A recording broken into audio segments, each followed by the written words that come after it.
आत्मा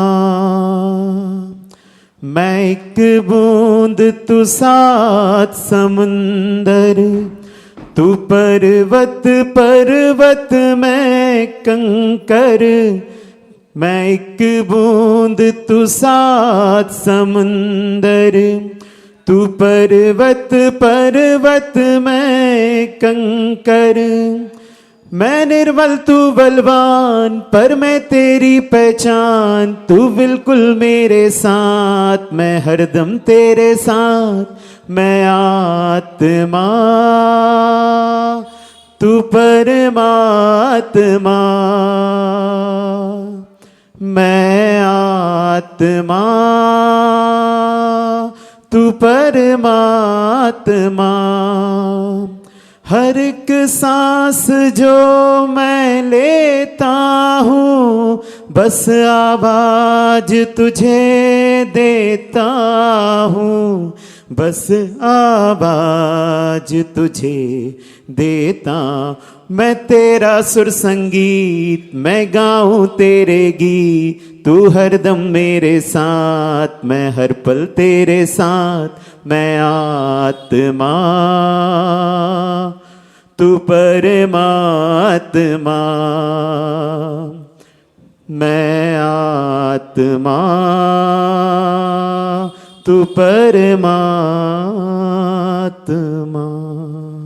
बोलो श्री नेमिनाथ भगवान की जय, अनंतानंद सिद्ध परमेष्ठी भगवान की जय, परम पूज्य आचार्य भगवान श्री विनम्र सागर जी गुरुदेव की जय, समस्त आचार्य संघ की जय। पूज्य आचार्य नमोकार मंत्र का उच्चारण। नमो वैरिहंताणं नमो सिद्धाणं,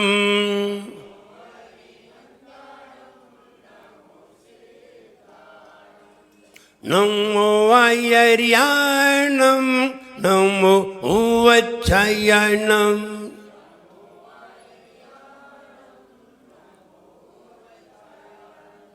नमो लोये सौवताहुणम्,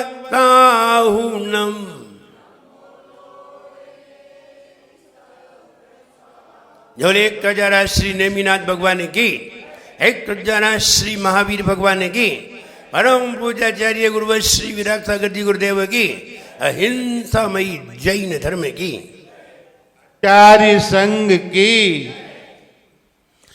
मन वचन काय की प्रवृत्ति तो हमेशा बनेगी। जब तक आप जिएंगे और जब तक आप मरेंगे नहीं तब तक बनती ही रहेगी। आप गर्भ में भी हैं, जन्म भी तुम्हारा नहीं हुआ है, तब भी मन वचन काय की प्रवृत्ति संचालित है, बच नहीं सकते। इसलिए लेस्या से बचना तो मुश्किल है। लेस्या कब तक रहेगी? जब तक हम शरीर में रहेंगे, जब तक शरीर के साथ रहेंगे तब तक लेस्या बनी ही रहेगी। कब मिटेगी? जब शरीर मिटेगा। कब मिटेगा? जब मोक्ष होगा। इसके पहले तक लेस्या रहेगी ही। 14वें गुणस्थान में जाकर के अयोगी होते हैं, वहां जरूर लेस्या नष्ट होती है, क्योंकि योग प्रवृत्ति को लेस्या कहते हैं। और नीचे की स्थिति में कसायानुरंजित परिणति को लेस्या कहते हैं। सूत्र से कसाय प्लस योग को लेस्या कहते हैं। और हमने बताया था कि ऊर्जा में अगर बदबू मिल जाए तो लेस्या बन जाती है। ऊर्जा हमारे अंदर है, ऊर्जा हम स्वयं है, और राग द्वेष रूप बदबू है। अगर ये उसमें टच हो जाए तो लेस्या अपने आप बन जाती है। लेस्या नहीं बनाना चाहे तो ऊर्जा तो रहेगी लेकिन बदबू नहीं रहेगी, तो लेस्या खत्म हो जाएगी। ऊर्जा हो और बदबू ना हो, लेस्या खत्म। ऊर्जा हो और मन वचन काय की प्रवृत्ति हो और कषाय हो तो लेस्या बनेगी। इसलिए लेस्या में 6 लेस्याएं बताई थी। कृष्ण लेस्या के बारे में कल बता रहे थे। तीव्र बैर रखने वाला हो, क्रोधी हो, दयाहीन, दया धर्म से रहित हो, दुष्ट प्रवृत्ति में हो, लड़ने का स्वभाव जिसका बना रहे, हर दम लड़ने के लिए तैयार हो, गुरु की बात को कभी भी ना माने, अड़ियल बना रहे, ऐसे लोग कृष्ण लेस्या में होते हैं। सामने वाले को मारकर ही अपना बदला लेना चाहते हैं। पेड़ को जड़ से काटकर ही आम खाना चाहते हैं। आम तो कैसे भी खाए जा सकते हैं, लेकिन हमारी इच्छा तो पेड़ को काट के ही खाने की है। ऐसे लोग,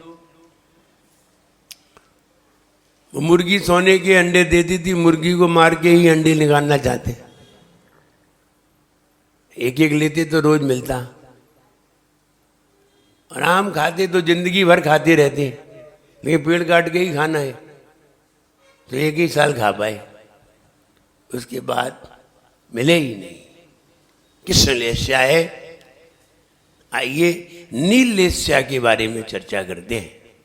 ये कृष्ण से जरा ऊपर है, अच्छी तो नहीं है, लेकिन कृष्ण से थोड़ी सी ठीक है। थोड़ा सा भाव कमजोर है। इसमें व्यक्ति आलसी बहुत होता है। कहते हैं प्रभु सुमिरन को आलसी, भोजन को तैयार। भगवान की पूजन विधान करने का नाम आ जाए तो तुम कराओ। और आज धर्मशाला में समाज का भोजन है,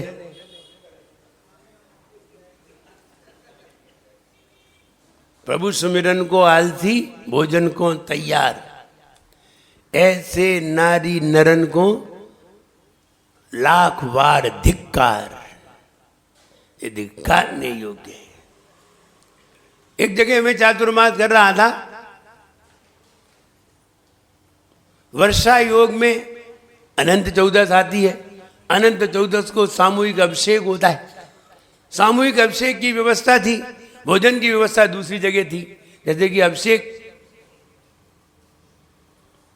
यहां से 1 किलोमीटर दूर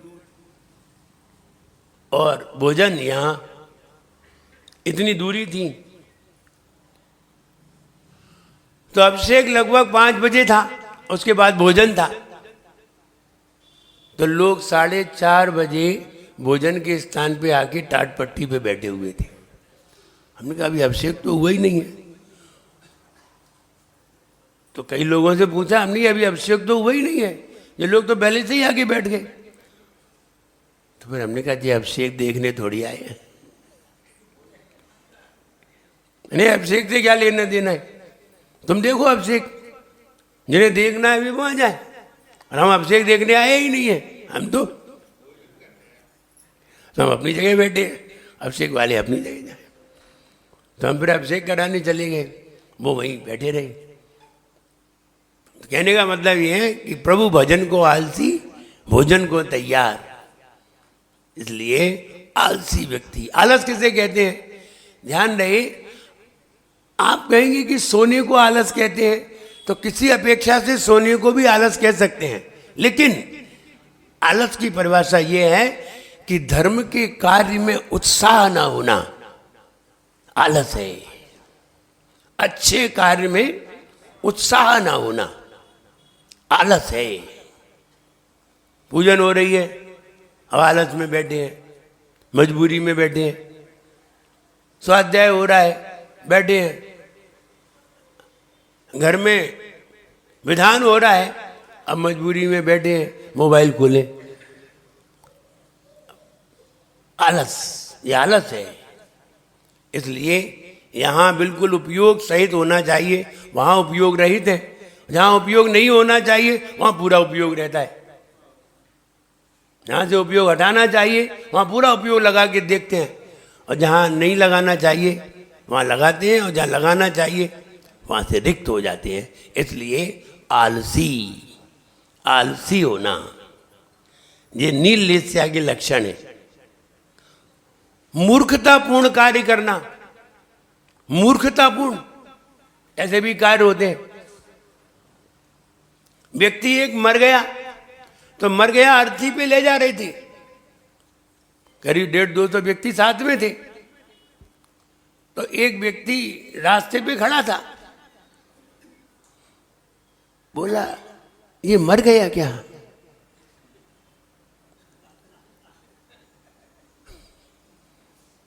तो वे अर्थी के आगे जो चल रहे थे बोले नहीं नहीं, बाजार घुमाने लाए हैं।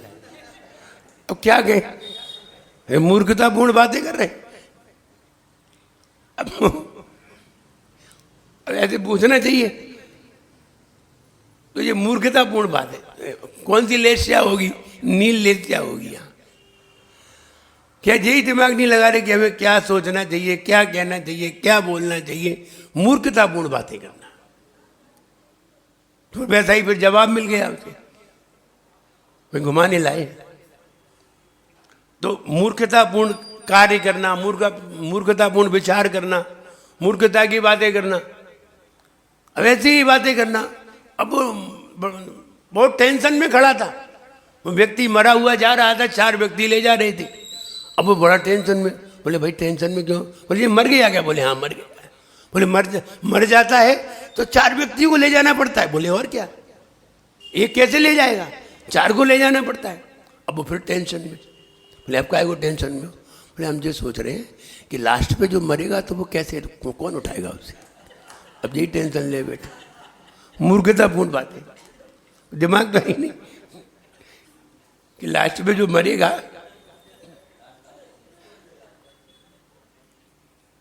तो मूर्खतापूर्ण बातें करना। तो ये नीललेस्या काम करती है ऐसी व्यक्ति। इन्हें विवेक नहीं रहता, दिमाग तो चलाते ही नहीं है, तो कभी कभी ऐसी बातें करने लगते हैं। कोई भोजन कर रहा हो, भाई खाना खा रहे क्या? अब तुम्हारी फूटी है क्या? तो अब क्या कहे, खाना तो खा ही रहा है, फिर भी पूछ रहे। तो ऐसी बातें करना ये मूर्खतापूर्ण बातें हैं। नीललेस्या में इस तरह की बातें हुआ करती हैं।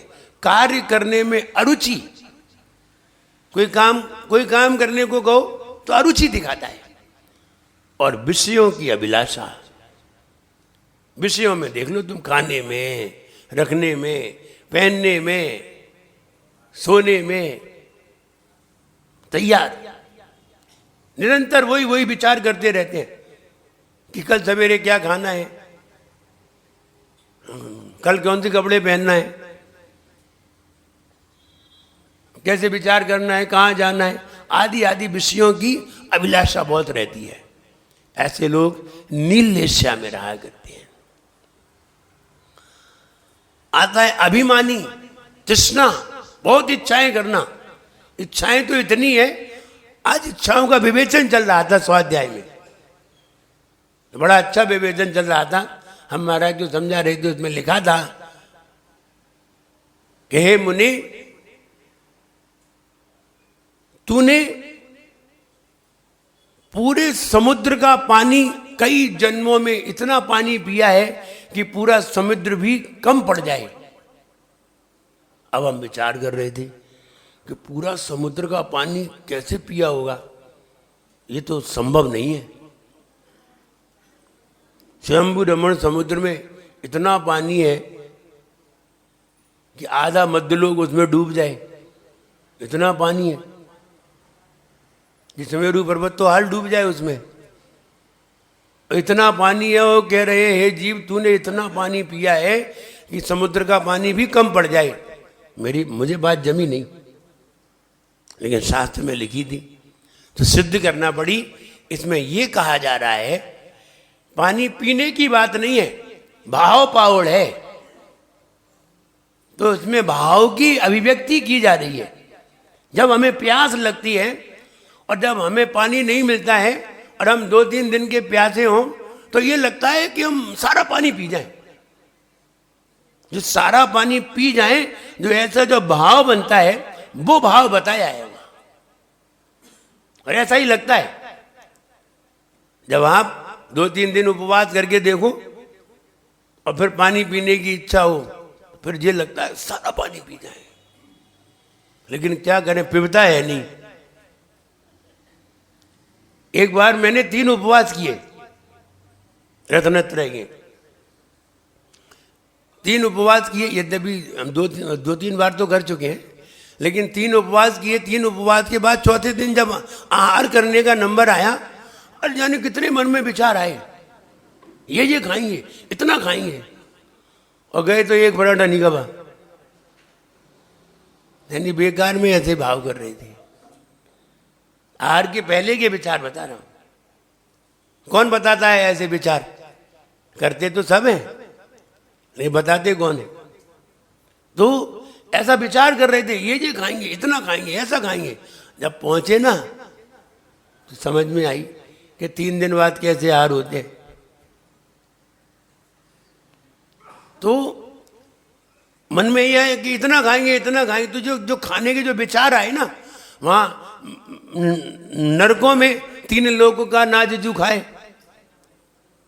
ये 3 लोग का नाज कोई खा सकता है? कोई नहीं खा सकता। वो जिंदगी भर खाता रहे तो भी नहीं खा सकता, और हम भी खाते रहे जिंदगी भर तो भी नहीं खा सकते। लेकिन जो भाव बताया है कि भाव में ऐसा आता है, हम इतना खा लें, हम इतना पी लें, ऐसा लगता है कि सारा पानी पी जाए, लेकिन फिर भी पीते तो थोड़ा ही है। जब हम ऑक्सीजन लेने के लायक ना हो और हमारा ऑक्सीजन लेवल कमजोर हो जाए, 30-40 पे आए, तो ऐसा लगेगा कि हम सारी हवा के हम ले लें, लेकिन लेते कितनी है? बहुत कम लेते हैं। तो कहने का मतलब ये भाव पावड़ में ये दर्शाया कि वो भाव बता रहे हैं। हमने वैसे भी एक उदाहरण दिया, हमने कहा अगर आपसे कोई देव ये पूछने आए, हम आपको धन देने आए हैं, कितना धन चाहिए, क्या जवाब? क्या जवाब? बोले सब चाहिए। ये सब चाहिए, ये भावना है ना, यही भाव बता रहे हैं उसमें कि सब चाहिए। अगर कोई फिर ये बता दे, हाँ तूने 500 करोड़ या 5000 करोड़ मांगे हैं, वो सामने वाला 10,000 मांग रहा है, तो तुझे कितने मांगने हैं? तो 5,000 कम लगने लगेंगे, हाल कम लगने लगेंगे। बोले हमारे पास इतने करोड़ हैं, अब तू बता कितने चाहिए? तो तुमको सब चाहिए। वो तो इतने ही थे, इसलिए कह दिया कि इतने ही चाहिए। वो ज्यादा होते तो वो भी चाहिए। इसका मतलब ये है कि हमारी इच्छाएं अनंत हैं, और इन इच्छाओं को ही सीमित करिए। और यहां यही बता रहे हैं, क्या बता रहे हैं कि नील एशिया में तृष्णा, इतनी तृष्णा होती है कि सब कुछ पाने की इच्छा हो जाती है। अच्छा बताओ, जैन नगर में तुम्हें कितने मकान चाहिए?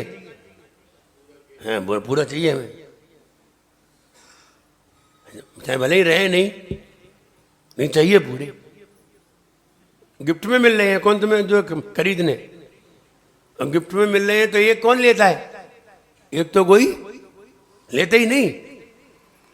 तो कहने का मतलब ये है कि जो इच्छाएं, जो भाव है, वो वहां तृष्णा माने इच्छाएं, इतनी इच्छाएं हमारी तीव्र हो जाती हैं कि हम सब कुछ पाना चाहते हैं, सब कुछ खाना चाहते हैं, सब पीना चाहते हैं। इसलिए आचार्यों ने लिखा कि तूने इतना पानी पिया कि समुद्र भी छोटा पड़ जाए, इतना भोजन किया कि संसार में कोई परमाणु नहीं है जिसको तूने खाया ना हो। ऐसा आचार्य महाराज भाव की अपेक्षा से कह रहे हैं, ना कि द्रव्य की अपेक्षा से। भाव की अपेक्षा से कहा जा रहा है, ना कि द्रव्य की अगर द्रव्य की अपेक्षा से देखेंगे तो सारे परमाणुओं का हमने भक्षण कर लिया। या कृत्रिम चैत्यालय है, अकृत्रिम सुमेरु पर्वत है, ये तो कभी नष्ट ही नहीं हुआ है। हमने ये वाले परमाणु कहाँ खाए हैं? ऐसे बहुत से परमाणु हैं। अकृत्रिम चैत्यालय में, जनालय में प्रतिमाएं हैं 500 धनुष की, ये तो कभी नष्ट ही नहीं हुई। तो ये वाले परमाणुओं को हमने कहाँ भोगा है, कहाँ खाया है? खाया नहीं है लेकिन भोगा है। अब वो कहेंगे एक इंद्री बन के भोगा है, ऐसा कहेंगे। कहने का मतलब ये है भाव की अपेक्षा से कि हमने पूरे लोक का अनाज खाने का विचार किया है। कब? जब तक हमने सीमा नहीं बनाई है तब तक। इसलिए सीमा बना के रहना चाहिए, नियम बना लीजिए, तो फिर उससे तुम्हें ज्यादा का पाप दोष नहीं लगेगा। तुम्हारे मन में ज्यादा प्राप्त करने का भाव भी नहीं आएगा। तुमने नियम बना लिया कि हम 10 करोड़ रुपए रखेंगे। अब 10 करोड़ तक तो तुम्हारे अंदर आसक्ति बनेगी, लेकिन 11वें करोड़ पे आसक्ति नहीं जाएगी। और अगर हो जाएगा तो फिर तुम मन में सोचने लगोगे, सही विचार में होगे तो सही, यानी सही विचारधारा पे चले शास्त्रोक्त, तो तुम उसके ऊपर को दान करोगे। और जरा सा छल कपट आया तो अपने बेटा के नाम कर दोगे। तो छल कपट तो नस नस में भरा है,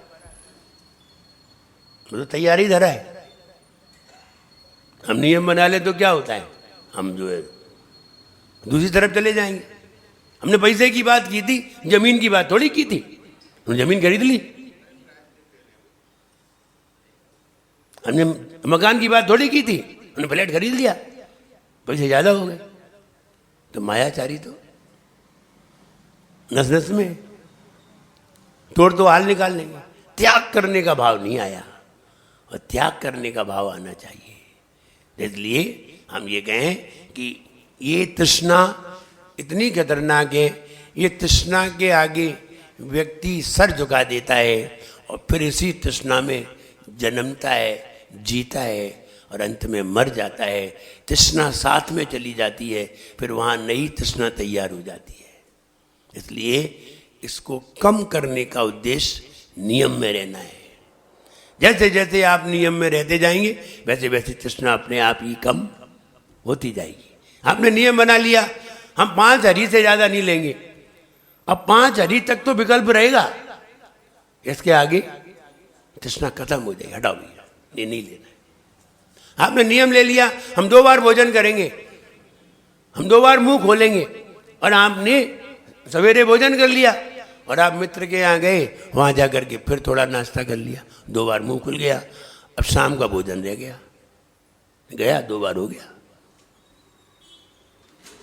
अब रास्ता निकालना है तो वो भोजन थोड़ी था, वो तो नाश्ता था, ये रास्ता निकल आया। इसलिए सही राह पे चले तो तृष्णा कमजोर हो जाएगी। इसलिए झूठ बोलने वाला हो, बात बात पे झूठ बोलता हो और झूठ बोलने में बिल्कुल माहिर हो। व्यक्ति से पूछा, शराब पीते हो? बोले नहीं। बोले मांस खाते हो? बोले नहीं। सिगरेट पीते हो? बोले नहीं। आलू खाते? बोले नहीं। बोले रात में खाते? बोले नहीं। बोले बस एक ही दुर्गुण है, मैं झूठ बोलता हूं,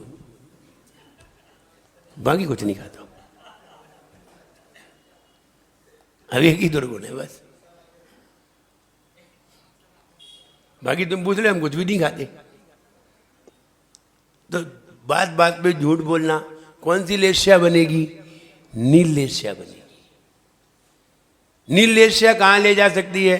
देखो 3 लेस्याएं यद्यपि देवगति में भी जा सकती हैं 3 लेस्याएं, लेकिन वो अप्राप्त अपर्याप्त अवस्था में होंगी, पर्याप्त अवस्था में नहीं होंगी। अशुभ लेस्या देवों में भी अपर्याप्त अवस्था में अशुभ लेस्या हो सकती है, भवनवासी में, व्यंतर में और ज्योतिषी में, कल्पवासी में नहीं होती। इसलिए यहां पर जो लेस्या बताई है, नील लेस्या बताई है, वो त्रियंच में और नरक गति में होती है।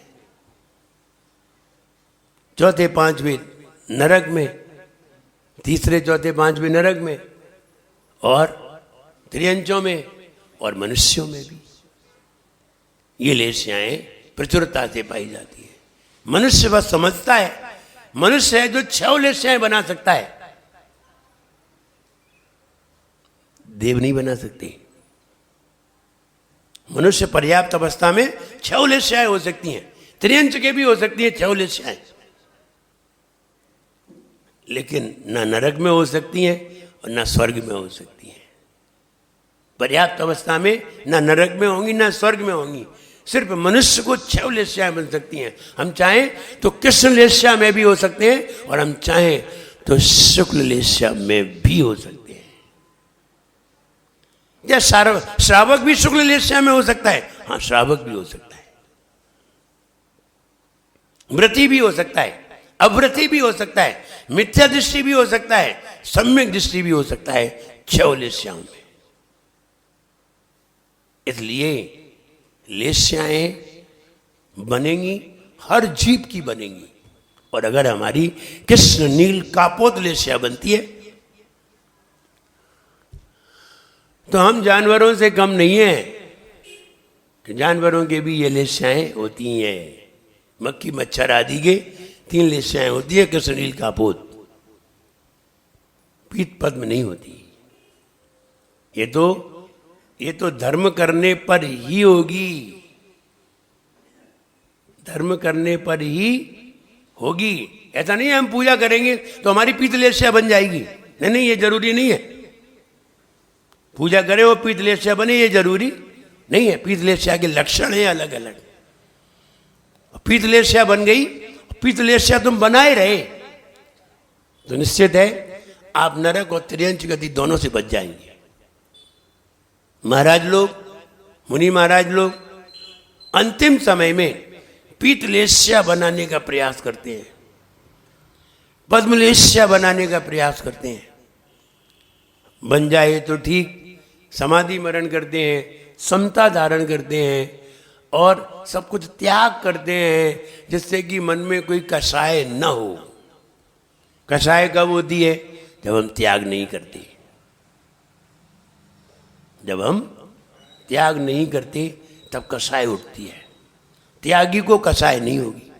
त्यागी को गुस्सा आ सकती है, कषाय नहीं हो सकती। ये गुस्सा और कषाय में भी अंतर है। हाँ अंतर है। बच्चे पे गुस्सा हुआ जाता है और पड़ोसी पे कषाय।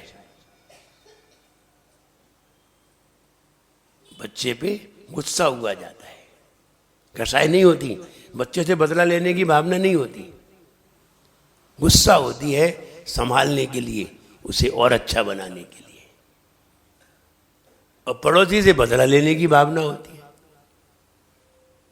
वहां थोड़ी उसे सुधारना है।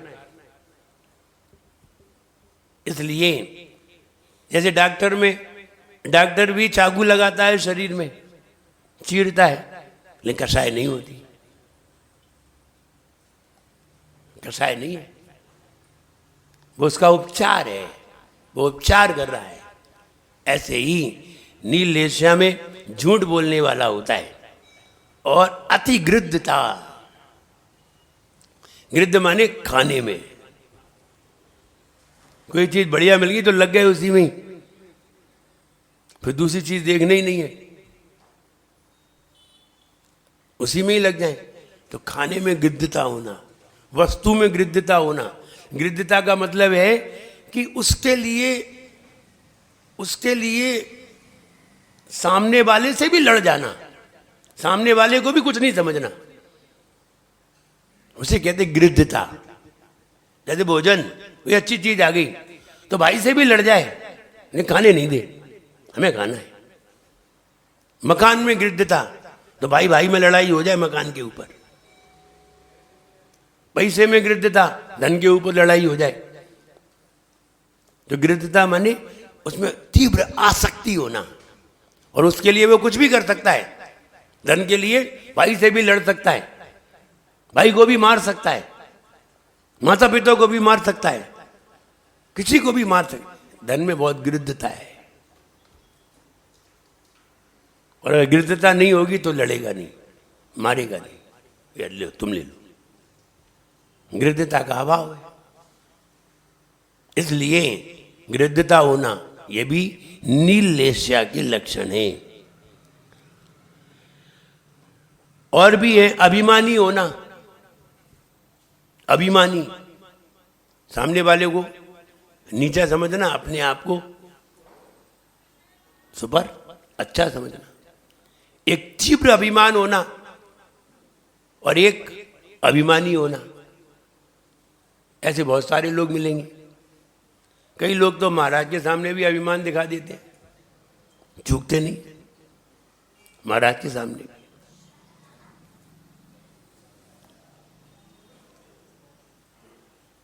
और महाराज को भी बुरा भला कह देते। अभिमान है,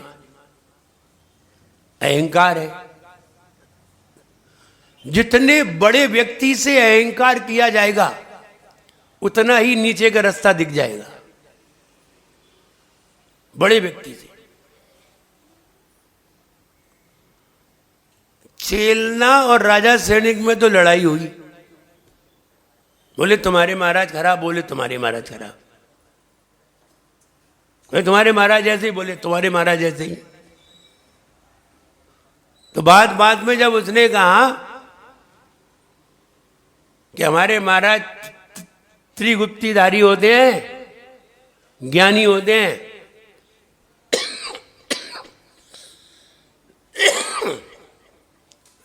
तुम्हारे महाराज में ये लक्षण नहीं होते।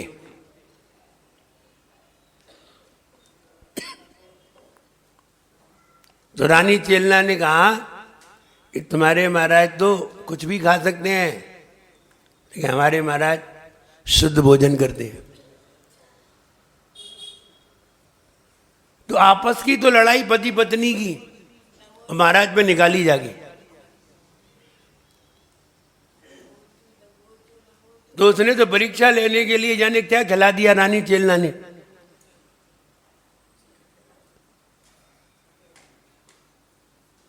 जाने क्या खिला दिया, अबे खा गए। उन्हें पता ही नहीं चला कि हमने क्या खा लिया। हमें कहा हमारे महाराज को देके देखो, पता चल जाए तुम्हें।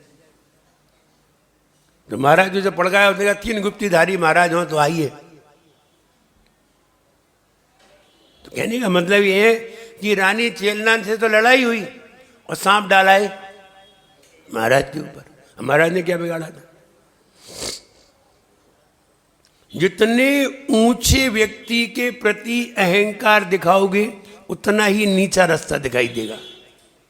वो 7वें नरक के नीचे एक आध और होता ना तो वहां पहुंचा देते। वो तो स्टॉप हो गया, बॉर्डर लाइन आ गई, वरना उसके नीचे तक पहुंचा देते। वो मुनि महाराज पे उपसर्ग वो नीचे तक और नीचे तक ले जाता। अब 33 सागर से ज्यादा होती नहीं है, और नीचे कोई रास्ता नहीं थी। नीचे से तो आया जाता है, जाया नहीं जाता। 7वें नरक के नीचे से आते हैं, जाते नहीं। और ऊपर सीधी सलाह पे जाते हैं, वहां से आते नहीं। और नीचे से आते हैं और जाते नहीं, वरना नीचे पहुंचा देते हैं। यानी तुमने सबसे बड़े व्यक्ति के ऊपर अपना अहंकार दिखाया है। इसलिए ये तो तुमने साक्षात मुनिराज के ऊपर दिखा दिया। अरे भगवान महावीर के जीव ने, मारीच के जीव ने सिर्फ बात नहीं मानी थी। आदिनाथ भगवान की बात नहीं मानी थी बस, और अपनी बात सही बता दी थी कि मेरी सही है, भगवान आदिनाथ की गलत है। इतना सही कहा था, प्रकृति ने कुत्ता बना दिया उसे, छोड़ा नहीं।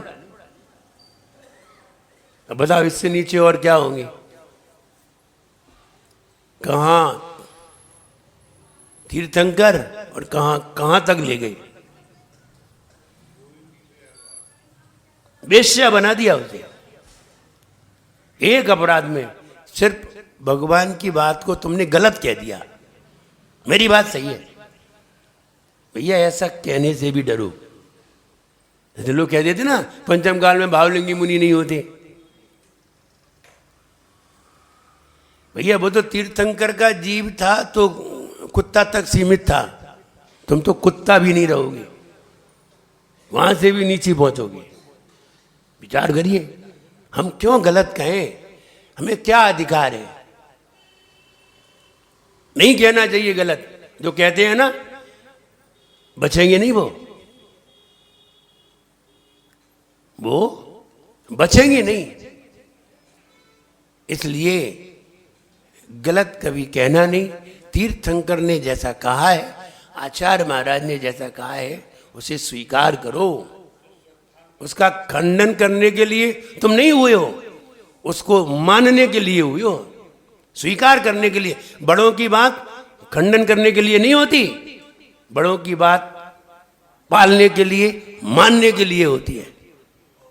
जो नहीं मानते सीधी सजा होती है, कहीं भी माफी नहीं है, सीधी सजा है। और माफी मिलेगी तो तुम्हें अपनी गलती पहले माननी पड़ेगी।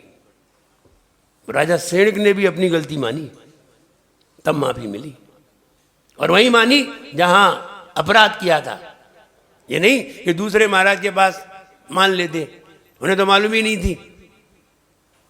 तो जहां अपराध किया वहीं मानना पड़ेगा। अगर मेरे बारे में किसी ने बुरा कह दिया और दूसरे महाराज के पास क्षमा मांग ली तो हम थोड़ी शांत हो गए। हमारी नजर में तो तुम बुरे ही हो। ऐसे जहां गलती की है वहीं क्षमा मांगनी चाहिए। एक बार की बात, राजस्थान में पहली बार मेरा चातुर्मास हुआ। एक व्यक्ति ने चौका लगाया और चौका लगाते लगाते अब 10 दिन हो गए, अब नहीं हुए हाथ। अब 8 दिन तक 9 दिन तक वो कब तक धैर्य रखे। 3 महाराज, चौके खाली। अब वहां चौके थे लगभग 10-10, 15-15 चौके थे, तो दिन लगते थे। उस दिन सोच कर गए, अब दो चौके ऐसे थे जो 3 दिन से कंटिन्यूअस खाली जा रहे थे। अब जाना तो एक में ही है, 2 में तो जाएंगे नहीं।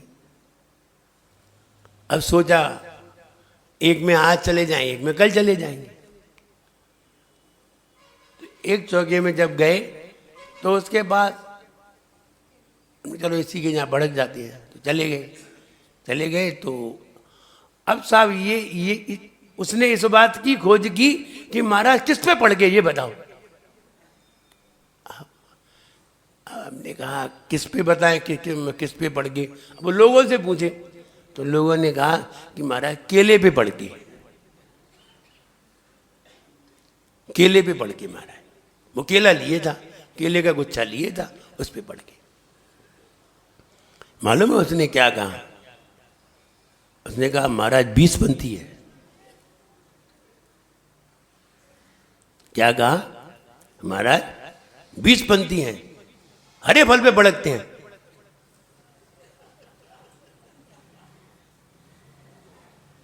और जब हम आहार करके आए तो वो इतना क्रोध में भरा हुआ था, वो मेरे पास आकर के इतना चिल्लाया, हमारा तो सिर में दर्द होने लगा था, हमें तो लेटना पड़ा, इतना चिल्लाया। अब हमने कहा हम तो वहां कहीं ना कहीं तो जाते ही, यहाँ नहीं जाते तो वहां जाते, वहां नहीं जाते तो यहाँ आते।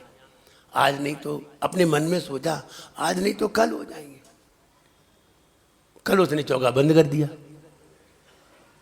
और गुस्सा उसके मन में भरी रही। अब कसाय तो भरे ही है, और महाराज 20 पंथी है, महाराज 20 पंथी है। तब हमने एक बढ़िया, अब कवि के सामने कुछ कह दो तो कवि तो कुछ भी कह सकता है।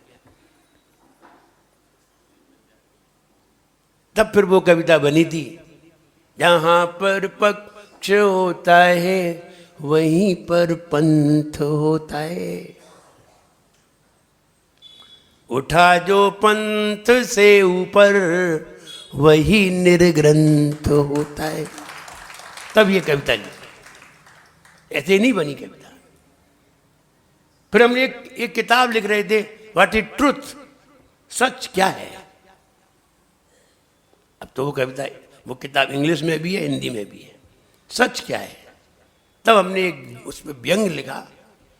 उसने जब बार बार चिल्ला चिल्ला के कहा कि महाराज केला पे पड़ गए तो महाराज 20पंथी है, तब हमने उससे कहा कि हम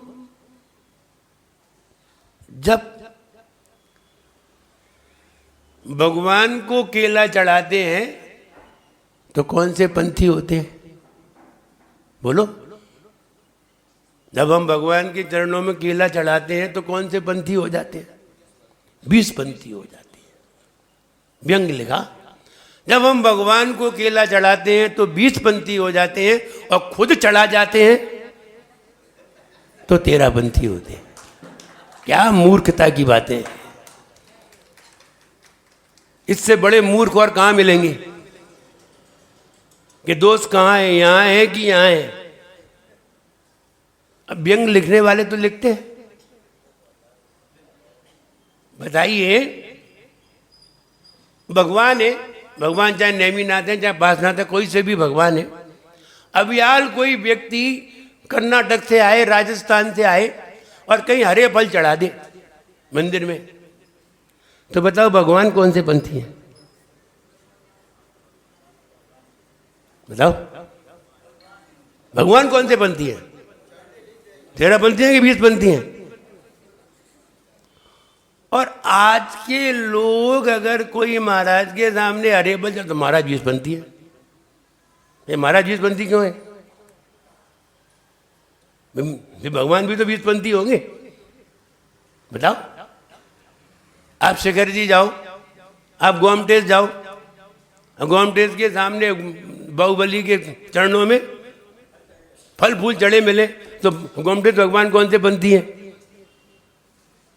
बताओ। कौन से पंथी हैं गोमटेश भगवान,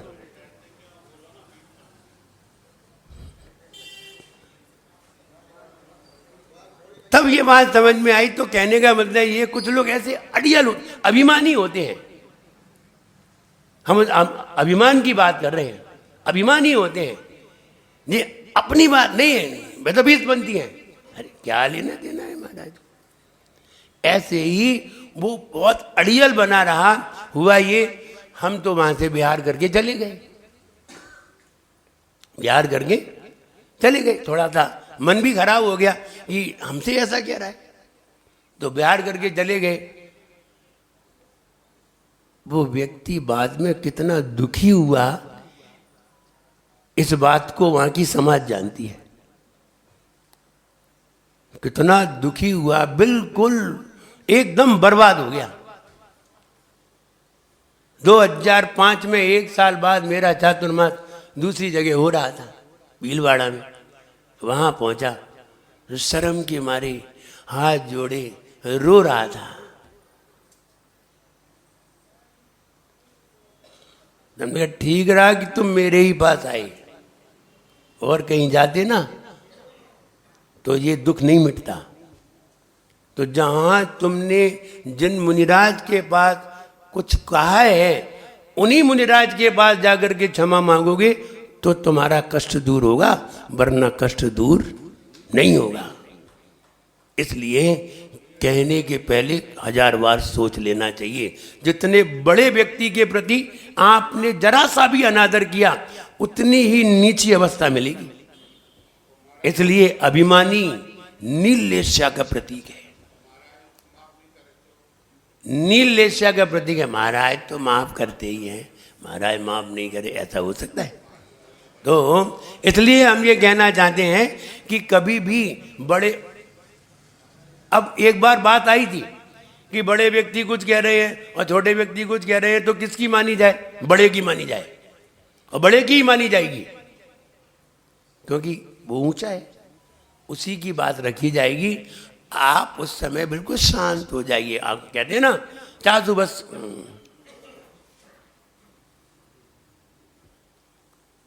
विषमवाद, धर्मी से विषमवाद करने पर अशुभ नाम कर्म का बंध होता है। अशुभ, वो धर्मी है ही नहीं, वे तो बहस करते हैं। बहस नहीं करते हैं, है तो धर्मात्मा ही, है तो धर्मी ही है ना। ऐसा नहीं कह सकते वो धर्मी नहीं है। चरणान योग के अनुसार वो धर्मात्मा ही है। हमें विषमवाद नहीं करना चाहिए। आप कह रहे ठीक है, वो कहते हैं ना कि हर व्यक्ति अपनी बात कहने में स्वतंत्र है, लेकिन हम आपकी बात से सहमत हो ये जरूरी नहीं है। खत्म बात होगी, काय के लिए बहस करें। हम आपकी बात से सहमत हो ये जरूरी नहीं है, खत्म होगी बात। इसलिए हमें धर्मियों से विसंवाद नहीं करना चाहिए। उत्तर आ गया। हमें, हमारे सामने आचार्य, बड़े आचार्य महाराज बैठे हो और वो कहते नहीं ऐसा नहीं ऐसा है, ठीक है महाराज आशीर्वाद, आप कुछ नहीं कहेंगे,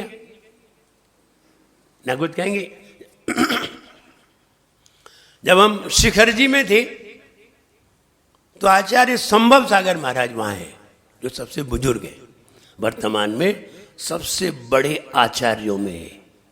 अभी उनसे बड़ा अभी कोई आचार्य नहीं है। अभी अगर उम्र में और दीक्षा में सबसे बड़े अगर कोई आचार्य है तो संभव सागर महाराज। अभी जीतू भैया वहाँ गए थे, उन्होंने सीधा कॉल कर दिया होगा यहाँ शंकर भैया पे, तो महाराज सीधे बात कर रहे थे, हमने नमोस्तु किया। तो बात बता रहा हूँ, हम वहाँ बैठे तो वहाँ शांति विधान हो रहा था। तो शांति विधान में एक शब्द आता है, आप लोग जब करते हैं तो क्या हमलियू भमलियू बोलते हैं, सब लोग ऐसे बोलते हैं। 8 अर्गों में ऐसे शब्द आते हैं।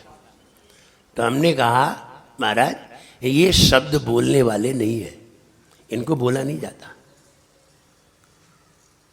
तो वो अड़ गए, बोले नहीं बोला जाता है। हमने आप बोल के दिखाओ। हम बोल ही नहीं सकते। क्यों नहीं बोल सकते? तो हमने उन्हें तर्क दिया। हमने कहा अगर हलंत अक्षर 2 हो तो बोले जा सकते हैं, तीसरा हलंत बोला नहीं जाता। और इसमें तो 6-6, 7-7 हलंत है। आप कहते आप बोल ही नहीं सकते। सिर्फ 2 हलंत बोले जा सकते हैं, तीसरा नहीं बोला जा सकता। जैसे पार्श्वनाथ, आधा रा आधा शाह, बस। उज्ज्वल 2 जा, बस। तीसरा नहीं होगा। तीसरा होगा आप बोल ही नहीं सकते, होगा ही नहीं। होगा तो गलत हो जाएगा। 3 कभी भी आधे अक्षर नहीं मिलेंगे। ढूंढ लीजिए आप, मिलेंगे तो 2 मिलेंगे बस, तीसरा नहीं मिलेगा। 2 ही बोल पाएंगे, तीसरा बोल ही नहीं सकते। च्योतन मदाविल, च्योतन आधा चा आधा शाह, बस 2 ही मिलेंगे। आप ढूंढते रहना। तो हमने कहा 3 अक्षर हलंत होते ही नहीं है, 4 अक्षर होते ही नहीं है। और इसमें तो 8-8 हैं। ये बोलने वाले नहीं है, ये ध्यान करने वाले हैं। तो वो अड़ गए, बोले नहीं बोले जाते हैं, बोल के दिखाओ। तो वहाँ जो माता जी है ना, जो चेलना अब माता जी बन गई, नाम तो नहीं मालूम हमें, तो अब वो माता जी हैं। तो उन्होंने कहा हाँ महाराज, महाराज सही कह रहे हैं, 2 ही अक्षर बोले जा सकते हैं, तीसरा नहीं बोला जा सकता। तो महाराज सही कह रहे हैं। तो कहने का मतलब ये कि ऐसा नहीं है कि उनमें अभिमान था। तो महाराज बोले हाँ बिल्कुल सही कह रहे हैं। तो जिसमें अभिमान नहीं होगा वो छोटा भी होगा उसकी बात मान लेगा, और जिसमें अभिमान होगा वो छोटा होकर के भी बड़े की बात नहीं मानेगा। अभिमान भगवान की नहीं मानने देगा तो महाराज काय में है।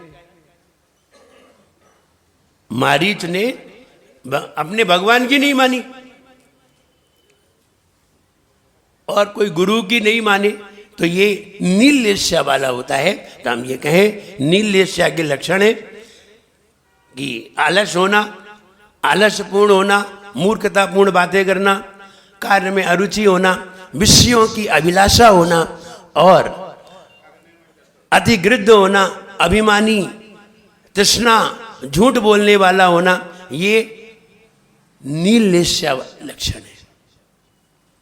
1 2 3 4 पहला, दूसरा, तीसरा, चौथे गुण स्थान तक होते हैं। इसके ऊपर ये वाली लेस्या नहीं होती। उस पंचम गुण स्थान में शुभ लेस्या ही होती है।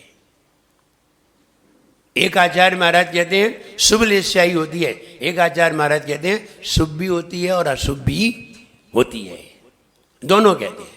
इसलिए शुभ लेस्या ही होती है। पीठ, पद्म और शुक्ल लेस्या पंचम गुण स्थान से प्रारंभ हो जाती है। लक्षण भी बताए हैं। पीत लेस्या के लक्षण आएंगे। जब पीत लेस्या के लक्षण आएंगे तो आपको समझ में आएगी कि हम कौन सी लेस्या में हैं। इन विचारों में कोई भी विचार में आप शामिल होते हैं तो फिर अपनी लेस्या जान सकते हैं। जब लेस्या जान सकते हैं तो लेस्या के आधार से ये भी जान सकते हैं कि हमें अगर आयु बंद होगा तो कौन सी आयु का बंद होगा, और हमें गति बंद होगा तो कौन सी गति का बंद होगा, और पर्याय का बंद होगा तो कौन सी पर्याय का बंद होगा, ये भी मालूम चल जाएगा। इसलिए लेस्या को जानना बहुत जरूरी है। थॉटनेस हमारे अंदर का विचार और मन वचन का है। ये जब दोनों मिल जाते हैं तो वो लेस्या बन जाती है। ये लेस्या जानना बहुत जरूरी है। और नहीं जानोगे तो अपने भावों को नहीं पहचान पाओगे कि हम क्या सोच रहे हैं। और जब भावों को पहचान जाओगे तो लेस्या जान जाओगे, और लेस्या जान जाओगे तो लेस्या कभी सुधार भी लोगे। और लेस्या सुधर गई, पीत लेस्या पे आ जाइए। पीत लेस्या पे आ गए तो फिर आप अपने आप समझ जाएंगे कि पीत लेस्या में स्वर्ग ही जाते हैं और कहीं नहीं जाते। नरक में पीत लेस्या है ही नहीं, त्रियंच में पीत लेस्या वाला जाता नहीं, तो देव ही बनता है वो जो पीत लेस्या में आ जाता है। इसलिए अभी कल कापोत लेस्या आएगी। कापोत लेस्या जरा बहुत बड़ी है। हाँ, कल नहीं आएगी, परसों भी नहीं आई। नहीं, हाँ, परसों तो आ जाएगी। कल हम वहाँ से आ जाएंगे कुराना से, तो कल तो नहीं आएगी आज। तो कहने का मतलब ये है कापोत लेस्या भी जाने। कापोत लेस्या में बहुत सारे विचार आते हैं। इसलिए कापोत लेस्या जान करके फिर आपको पीत लेस्या समझ में आएगी, और ये लेस्या समझ में आ जाएगी तो निश्चित है आपके भाव धीरे धीरे सुधरने लगेंगे और आप अच्छे विचारों में पहुंचने लगेंगे। आज इतना ही। परसों कापोत लेस्या के बारे में समझते हैं। जब बोलिए परम पूज्याचार्य गुरुवर श्री विराग सागर जी गुरुदेव की। बोले परम पूज्याचार्य गुरुवर श्री विनम्र सागर जी गुरुदेव की।